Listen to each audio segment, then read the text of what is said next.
Hail, hail, the Celts are here, and what the hell do we care now, guys? We're still in the middle of report card season, and as much as we want to put a lot of the playing staff under the microscope in this series as well, we do plan on covering, the backroom operations, the backroom staff, as it were. We're certainly going to look at the manager, we're going to look at the club as a whole. Maybe, I don't know, will we even feature the youth department? That feels like a good idea, actually.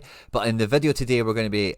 Now, is it Paul Tisdale or is it someone else? I don't know. But we're going to be putting the scouting department under the microscope in this video today. How did Celtic perform in the transfer windows we had available to us for the 24-25 season to help us strengthen the squad to align with our goals of progressing in the Champions League and winning a treble and all that good stuff as well. Of course, at any point in the video, if you do laugh, you learn, you like something or whatever, please do like and subscribe to the channel for more content like this, and get into the comment section and let me know, guys, what you would be doing here. If you're putting the transfer department on the report card here, where are we marking them and why? Good, bad, the ugly, the indifferent, whatever it might be.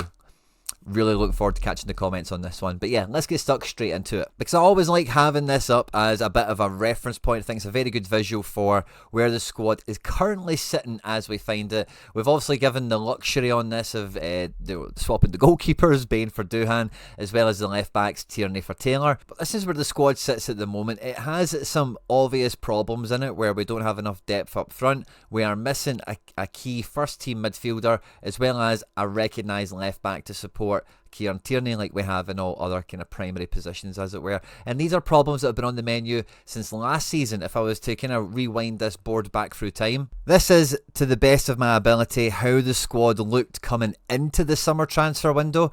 Now, we know obviously the Bernabeu thing happened in January, that loan became permanent. I think he started this season for a little minute before the loan to International actually went through. Haksabanovic did leave quite sharpish, didn't he? And wasn't too far behind as we went and brought in the transfers that we had. But Matt O'Reilly, of course, ended up leaving. We ended up shipping Odin home out to America on loan. In January, we ended up bringing Kenny back into the fold, of course, as we then sent Palma out on loan finally. But letting Iwata go and not replacing him feels like maybe a little bit at the beginning of the depth coming out of balance here and us needing some real reinforcements in these kind of positions. It did make me laugh a little bit when I was kind of rewinding the clock, as it were, on this. Changing the goalkeeper from Schmeichel to Hart and changing the backup from Sinisalo to Siegrist, it really did make me appreciate that we actually did put some really good energy into that position. The Schmeichel thing does get kind of labelled as being a bit lazy, I get that. But the Sinisalo one, by the way, I think is a great bit of business from what I've seen from the big man so far. But this is essentially where the squad was coming into the summer. I knew I'd forget somebody. Kobayashi. How could I forget Kobayashi? James McCarthy finally appears on a transfer out list for once. But we managed to set, like Kyogo from January also shows up in here, as does Bernabeu. But Matt O'Reilly was sold for a club record fee, reported here at €29.5 million. We also managed to make a couple of quid as well from selling the likes of Mikey Johnson, Haksabanovic. Iwata, I think we all know we kind of got done, selling him for under £1 million to Moneybags Birmingham, and how well he's done there. Hopefully we've got a juicy sell-on clause. Kobayashi's got this mysterious deal in the second tier of Portuguese football.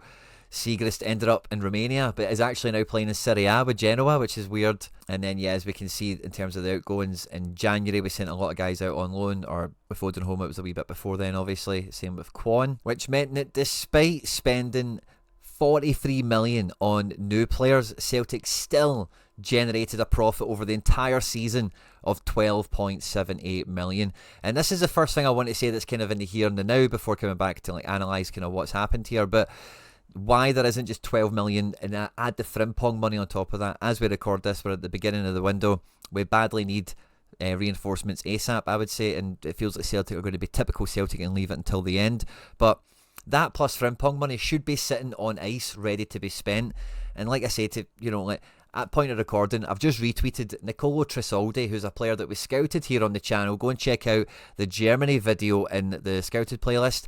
Highly sought after wonder kid is signing for Bruges for €78 million is the reported fee. But anyway, I digress. We've spent 43 million on new players, 11 million going up to 13 maybe for Arne Engles, our club record expenditure from Augsburg. We've done a report card for Arne, so if you want to talk and think about him a bit more, check that video out. We had Jota return back. Of course, we eventually got the deal done for Ida, where we paid just under €10 million, it looks like, all told. We paid a chunk for Trusty out of the Championship. The Bernardo deal I thought we did brilliant on, because Bernardo's buyout clause was like 6.5 million, 5 million.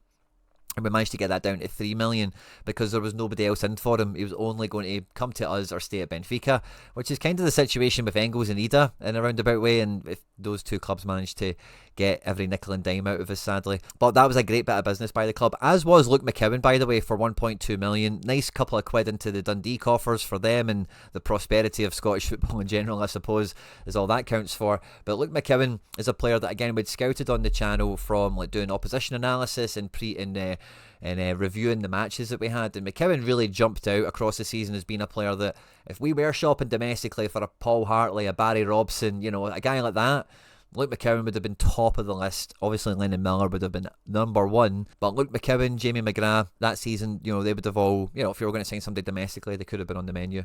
And that was a good one for us.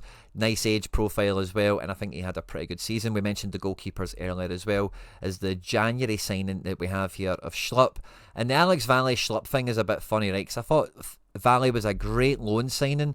It really felt quite proactive, quite forward thinking. And if it was going to follow in the footsteps of Bernardo or something like that, it could have been a real prospect, a real asset for the club to attain. And I think it was just Scotland, to be honest with you. I think it was away to Aberdeen. You might remember the match. It gets subbed off at half time. The weather was awful. And I think at that point he said, I can't do this anymore. I can't do this anymore. Maybe similar to Bernabeu, who's also on screen here. But he's went to Italy, done very well, been signed permanent over there now. And nice to have you, Alex Valley. And kind of nice to have you, Jeffrey Schlupp. But nice to have you here and all the best going forward. But the Schlupp move, I did think, like, as a January loan transfer, did feel somewhat conservative with a small c, as my friend Tino likes to say, and I just don't think it provided any ambition, actually progressed the squad forward at all. And even now that Tierney's coming back, the situation is still here with backup or just the left back category in general. Now, for the amount of money we spent, really how many players did we gain into the squad? When you include Jota in the January transfer window, I think it's quite feasible to say everyone there that we signed permanently from Schmeichel upwards are significant first team players. Now, do they all make the best 11 better? Are they all going to be further on to be sold for millions and oodles of millions of pounds? No.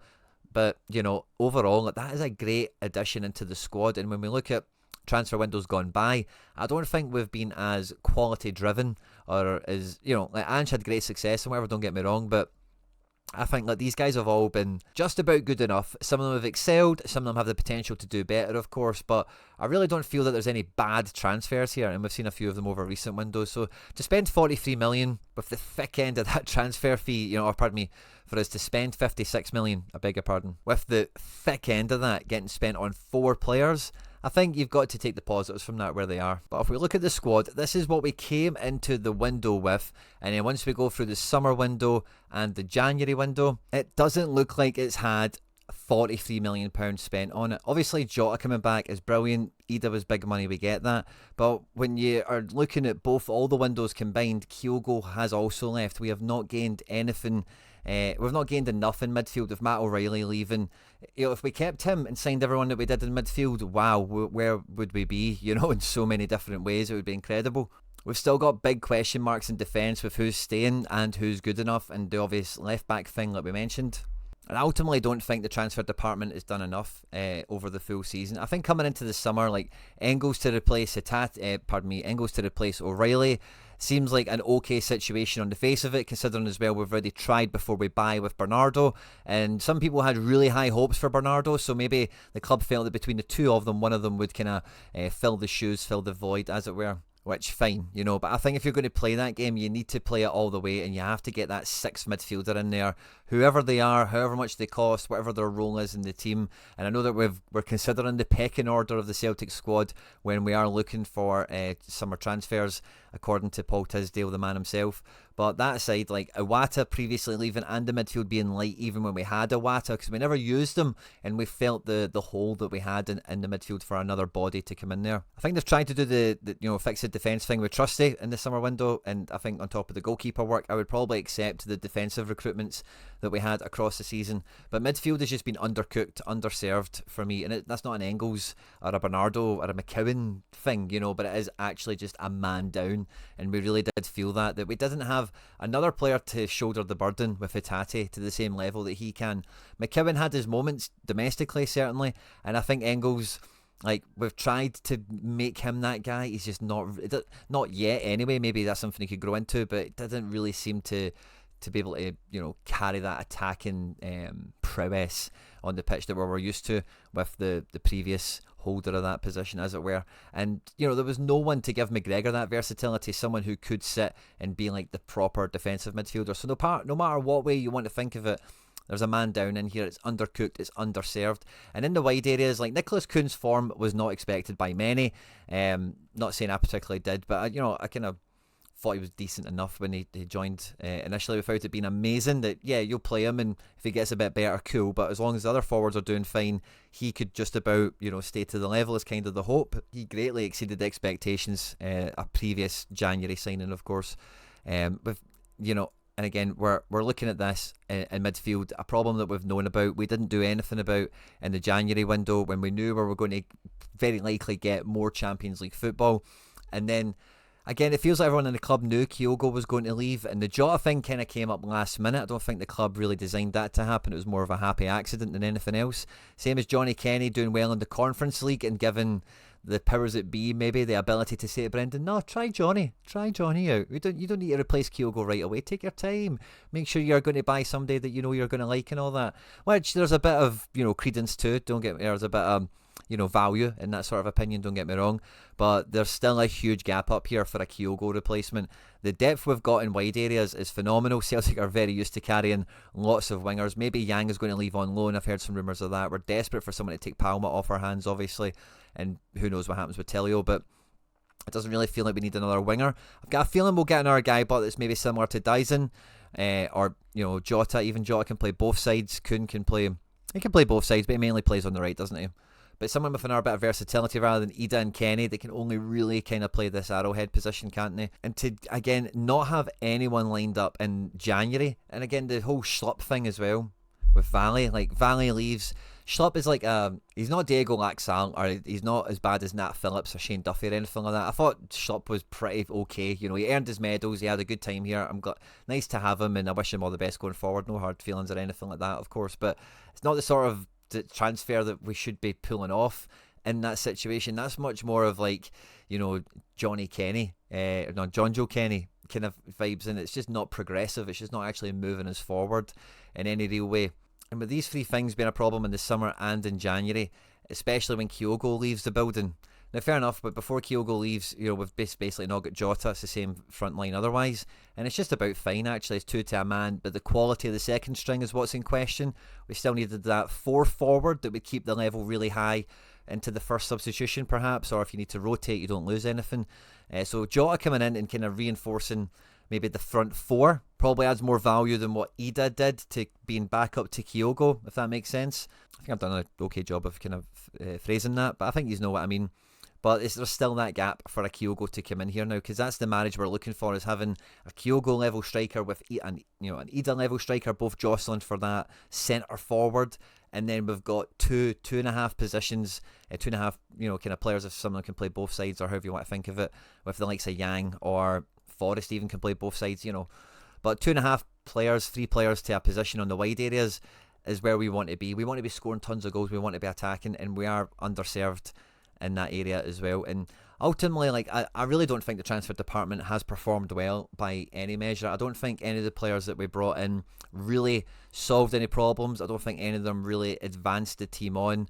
And ultimately, I don't think that the team is really any stronger. If you think about what it looked like, the squad map we had here before, yeah, defence probably looks better with the goalkeeper change and Trusty, but the midfield is undoubtedly weaker, and the front line is no different. So to turn over, 54 million euros in incoming transfers and to sell 42 or to spend 42 million, like, I don't see where that money goes. The team doesn't feel any better off for it. So I don't think, for all the report card stuff we're doing, I'm not sure how to break it in here for the transfer department. I just wanted to more lay out the transfers that we had, the squad that we had coming into this year, the transfer business that we've done, how the squad kind of looks now. kind of share all this stuff. And I guess what I'm kind of getting around to thinking as I'm talking about this and looking at it is, you know, some of these plans for, you know, the squad can be stretched over multiple transfer windows. And if this transfer window is like the same sort of tactic as what we've seen last summer, where, you know, we spent 43 million, but like 80% of that goes on 4 players. If we do that again this year, it's really hard to imagine we're going to sell anyone that is going to make a big difference to, you know, the quality of the best 11. I don't see it personally. So if we're able to add in another 3 players, as Brendan's asked for, 2 or 3, I think 2 would be an absolute minimum. 3 is probably the sweet spot. Then it will very quickly look like a much better picture, a much stronger squad, I think, in so many positions. It feels like it was a more safe transfer window where we just steadied the ship with all the O'Reillys and Kyogos leaving, and, you know, some other players kind of getting a chance to show that they can evolve, show that they can get better before we kick them out the door. But coming into this season, we need to qualify for the Champions League, and if and when we do, we want to play 10 matches in the group stage and play the playoffs and that good stuff. We openly targeted a treble this year, guys, as well, which is something I did want to highlight a bit stronger in the video before, and I'm sorry I never. But again, if you're targeting a treble, it doesn't feel like they've really pushed the envelope here with covering us for depth, with just covering us with actual, you know, getting actual bodies in the building to cover the positions, people that can play the jobs that we don't have people for. So yeah, maybe in the fullness of time, some of this transfer activity will look a bit more positive, a bit more rosy, whereas now it just feels like net zero. It's kind of the phrase, the buzz phrase kind of going around transfer window chat at the moment, because as we've highlighted on the channel previously, like Celtic are net, you know, Celtic never spend money, actually spend money in the transfer window. Gross transfer spend, fine, but that's the one word we're always looking for when we get these communications from the board and all that, is what's the net spend? What are you actually planning on spending net? And this year, I think we will get a net spend again. It's been a while since we've had one, and I think the team will greatly benefit from it. But for the activity, for the business, and for the objectives, and the actual road that was before us in January as well, that we've seen unfold in front of us coming into the season and during the season, I don't think the transfer department has really done much here to help the team. Full credit to the players, full credit to the manager for all the results and everything as well. And yeah, don't get me wrong, some of the stuff, I like the McCowan move, I like the negotiating for Bernardo, I like the reinforcements in defence for the most part, but the team isn't really any better. Don't forget to jump into the comment sections and let me know what your thoughts and feelings are on the strength of the squad, where it was to where it went to, the transfer business we had in and out, and what we expect for this summer transfer window. And what would you give the transfer department at Celtic? I'm going to go with a B. Yeah, solid B. No B pluses or minuses, just a B. It was okay. Like, team didn't get weaker despite selling those guys. Team's not really weaker. There's maybe a small argument for it's not quite as cutting edge, maybe not quite as ruthless in attack, but with the defensive solidarity, it's probably kind of washed over that, I suppose. So yeah, let me know your thoughts and feelings down below. On screen there are some other stuff that we've made that YouTube thinks you might enjoy. If you haven't done so already, please do hit the subscribe button for more content like this, and hit the like button. It just goes a long way to supporting the channel and helping YouTube find some more jungle gyms to come and join us in the comment section of the videos, of course. Hail, hail, and won the hoops.